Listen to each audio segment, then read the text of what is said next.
Bonjour les Jedi et bienvenue sur Star Wars Artefact.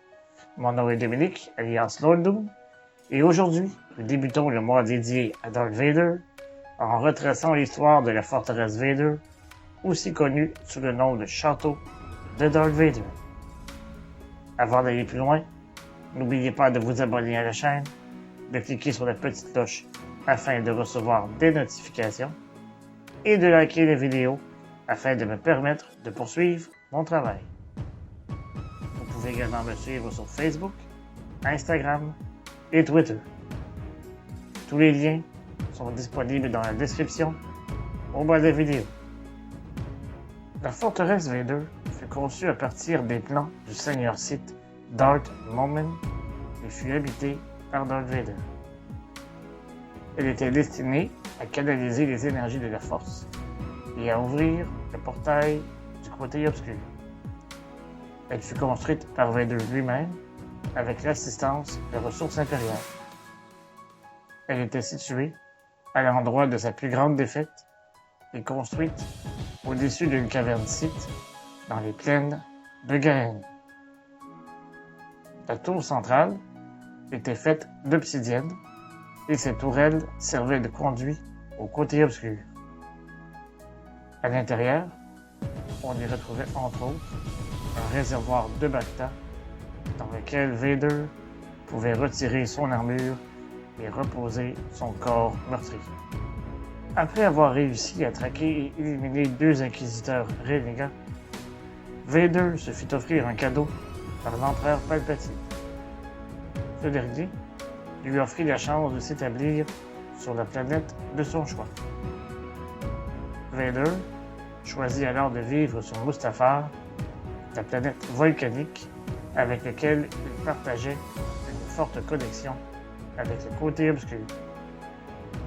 La colonelle Alva Bren, architecte en chef impérial, et le lieutenant Rogo l'accompagnèrent dans son projet. Vader apporta le masque de Darth Momin avec lequel l'empereur avait réussi à communiquer par le passé.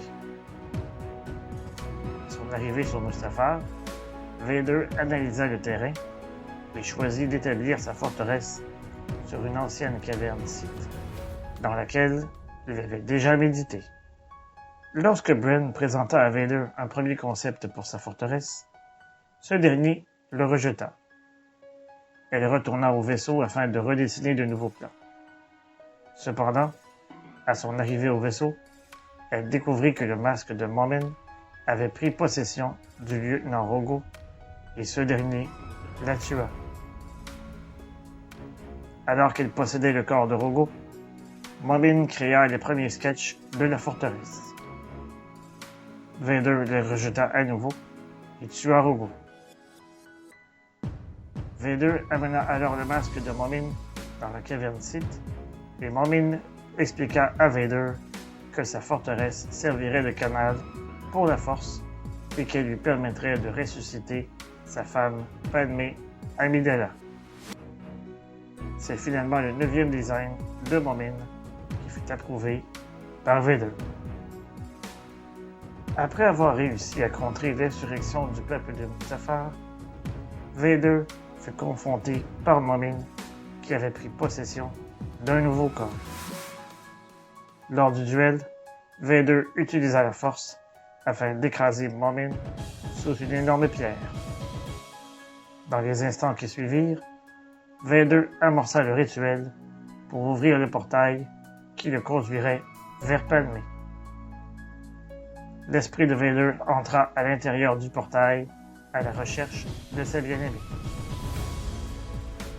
Il eut la vision de sa forteresse qui se transforma en temple Jedi. Cependant, il fut incapable d'entrer en contact avec Padmé.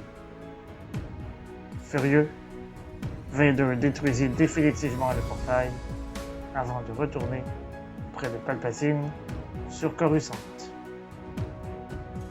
Peu de temps après la fin de la construction de la forteresse, le commandement impérial envoya un inspecteur du nom de Vané afin de déterminer pourquoi certains soldats de la garnison étaient devenus fous. L'enquête détermina que les vapeurs de lave était à l'origine du fléau.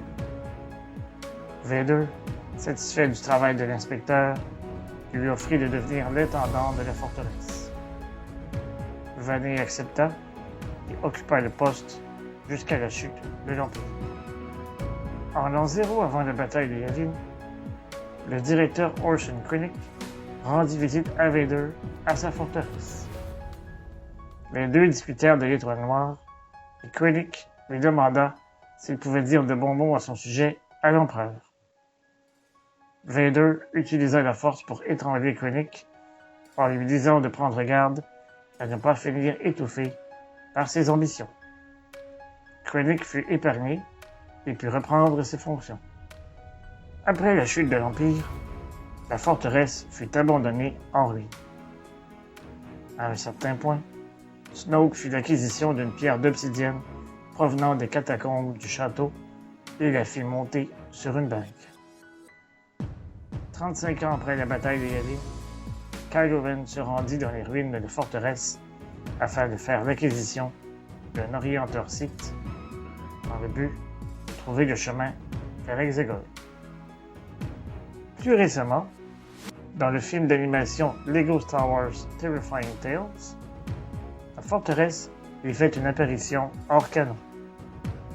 Toujours debout 35 ans après la bataille de Yavin, elle est transformée en hôtel de luxe par Grabaya the Hutt. Encore aujourd'hui, la forteresse de Darth Vader demeure un endroit fascinant et plein de mystères. Même si une partie de moi aimerait explorer chaque recoin de cet endroit, je suis d'avis qu'il est bien de préserver une certaine part d'inconnu. Qui sait, peut-être en découvrirons-nous une nouvelle section dans un projet futur de Lucasfilm. Et vous, que pensez-vous de cet endroit mystérieux? Aimeriez-vous en apprendre davantage à son sujet?